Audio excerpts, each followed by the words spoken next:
ছোট আলতা পরিয়ে দিয়েছি। সতীন, তুই আমার এত সুন্দর পায়ে চন্দন না লাগিয়ে আলতা লাগিয়ে দিয়েছিস। এই কি হলো, তোমরা দুই সতীনে ঝগড়া করছো কেন? স্বামী দেখো না, ছোট মেরে আমার দাঁত ভেঙে দিয়েছে। বেশ করেছে, ও তোমার থেকে বেশি সুন্দর বলে তুমি ওর উপরে হিংসা করো। এই নাও হাগলাসি, তোমার জন্য দামি দামি কোম্পানির লিপস্টিক, আইলাইনার, শ্যাডো, পাউডার এনেছি। আর এই নাও, তুমি এই বাজারগুলো নিয়ে গিয়ে ভালো করে রান্না করো, যাও।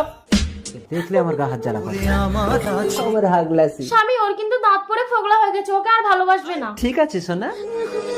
কি হলো বড় বউ, তোমার এখনো রান্না হয়নি? চলো আমি করছি, তুমি গিয়ে ছোট বউয়ের কাপড় ছায়াগুলো ধুয়ে দাও। ঠিক আছে, যাচ্ছি। তরকারিতে সব দিয়ে দিয়েছি, তুমি শুধু লবণটা দিয়ে নামিয়ে নিও। ঠিক আছে, তুমি যাও। লবণটা কোথায়? দেখি এবার চেখে দেখি। বাহ, দারুণ স্বাদ হয়েছে। এইবার বড় বউ তরকারিতে এক গাদা লবণ ঢেলে দিয়ে তোকে আমি স্বামীর হাতে মার খাওয়াবো। ও হাগলাসি, আজ রান্নাটা যা হয়েছে